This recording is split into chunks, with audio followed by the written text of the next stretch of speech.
In stark contrast to last month's gaming activity for me, where I played all the games, this Yes. last month has been insanely busy with a mix of work and life and logistics. So my gaming has been largely restricted to mobile gaming. Oh, you like a Yeah. mobile game, though? Well, sometimes. A couple of mobile headlines before I dive into my major sort of playing points. I have hung up my ladle in Cats and Soup now, the Netflix idle game that is devoid of microtransactions. It kept me Yeah. entertained daily for many, many months, but then it started to feel a bit more like a chore in the last month or so pulled the plug. I'm nearing an endpoint with my time on Tents and Trees, I think, having played over 200 hours and completed over 4,000 puzzles. Christ. But the scale of the game has got almost unplayable for me now on my phone because I'm on like the 21 by 21 sized grids. I'm too good at it. No, it's not that. It's just literally the puzzles are too big. I physically can't play them without making mistakes, and it's a bit annoying. Yeah. So yeah, it's a shame because it only goes up to like 24 by 24, and I want to complete all the packs. So I might put it on the iPad and finish it off on there because absolutely masterful game. Yeah. I've also played a fair amount of Good Sudoku, which is a brilliant Sudoku game from mobile gaming legend Zach Gage, who brought us things like Spell Tower, Not Words. He co-developed Ridiculous Fishing, in addition to brilliant gaming subversions like Really Bad Chess and Flip Flop Solitaire. And Good Sudoku definitely stems from a similar pond to those later two games there, because Good Sudoku is basically his attempt to make Sudoku fun for himself because he doesn't like Sudoku and was also crap at it. So in this game, he gives you the tools to like streamline the gameplay and also accompanies the gameplay with some really excellent knowledge and hints and tutorials to improve your play. So that's been good fun.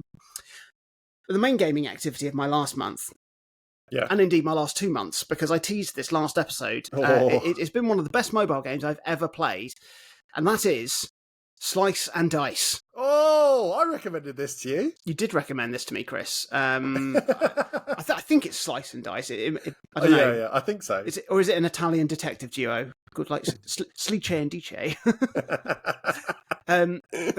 Not only is Slice and Dice one of the best mobile games I've ever played, it's also one of the best roguelikes I've ever played too. It had totally flown under my radar till you brought it to my attention. It's a solo developed game over the course of about 8 years, I think. It's clearly been refined within an inch of its life now through extensive play testing and beta testing and community feedback, to the point now it's like in its 3.0 version, and it's received like a proper final release, and this mobile version too. I hope it gets the attention it deserves now and catches the internet's affection the way something like Balatro does, because it's every bit as good as that game. Yeah. I mean, the key to any successful roguelike is having an incredibly simple foundation on which to build, and Slice and Dice at its heart is quite simple. You have a party of heroes, and you roll dice to determine how you attack and defend a series of increasingly difficult enemies and bosses. Then the game gleefully delights in augmenting and complicating every single aspect of the game to the nth degree by introducing so many different classes of heroes and upgrades, so many different ways of evolving your party and changing your dice. God knows how many items and pieces of equipment you can bolt onto your party. A multitude of different attacks and techniques and maneuvers and spells, every colour of the rainbow. An incredible array of different enemies with different abilities and attack types, seemingly insurmountable bosses with mighty powers. There's even then just there's algorithms in the game to basically randomly generate characters, items, enemies, bosses. So it is literally an endless game. Yeah. Every single run you do will be drastically different, and it means you always need to keep your mind on its proverbial brain toes to keep evolving your strategies and attack plans if you want to make it to the end of a 20 battle run.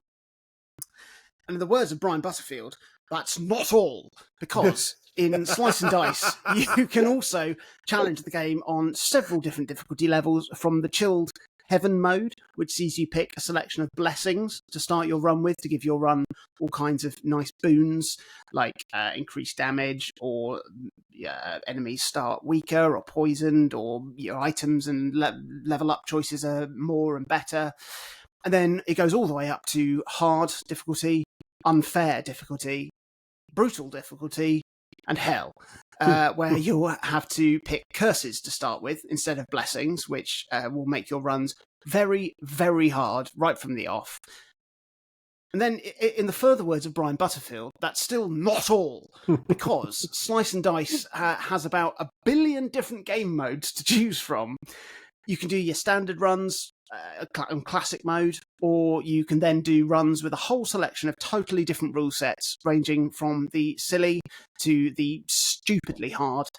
You can also just totally customize every single aspect of the game, of the way the game works as well, for like a complete personalized, unique experience. There is a baffling amount of variety in this game. It's all achieved so successfully from being built on this incredibly refined and secure foundation. I've spent so long playing Slice and Dice because it's just so easy to dip in and out of. Like, you can probably complete a full run in about 20 minutes, but it's very easy to put down and pick up. You know where you were when you left off, so you can play in little 5-minute bursts here and there.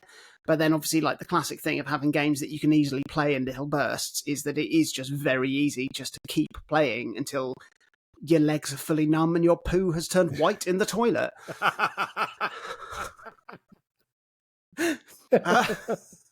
Desaturated dog dirt.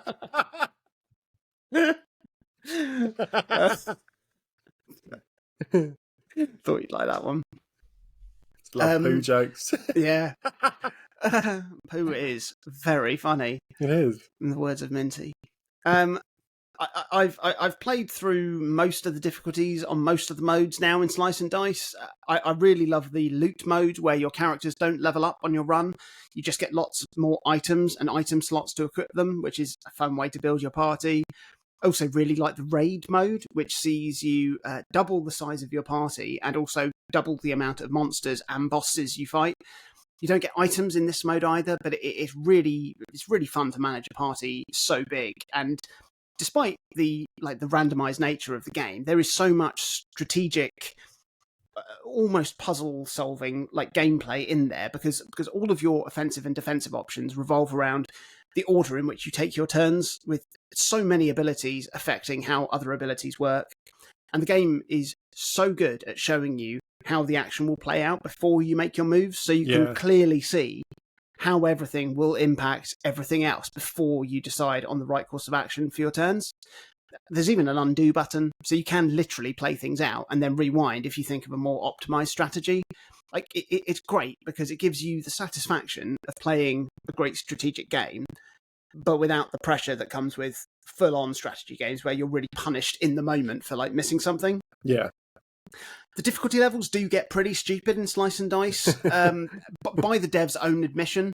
Like, when you start a run on brutal difficulty, you always get a little disclaimer pop up saying, "This is stupid. It's not intended to be possible." And then you pick a range of curses to start your run with.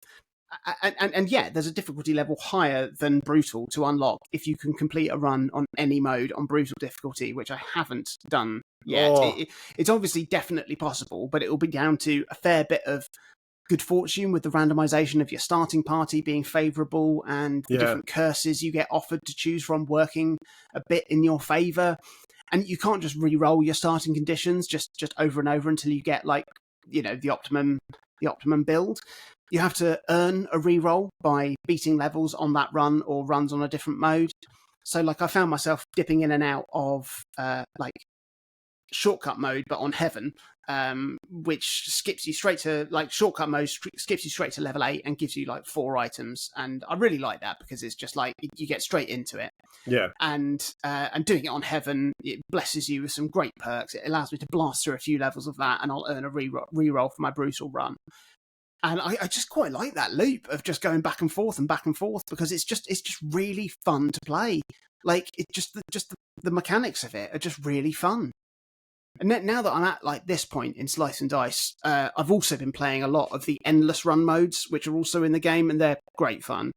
There's a few different ones to choose from, obviously, but you're basically the main way they work is that you'll constantly accrue curses, making your run harder and harder, even if they're just low level curses. And then if you get to the end of like a 20-stage loop, you'll restart a loop with a new party. But then sometimes you might earn a blessing to put on your party, but then you will also retain all of the curses. So you basically, by the time you're got to like maybe your third loop and you're like past level 60, you've probably got about 50 different curses stacked on you. Yeah. And then it's very hard, no matter how many blessings you've managed to get.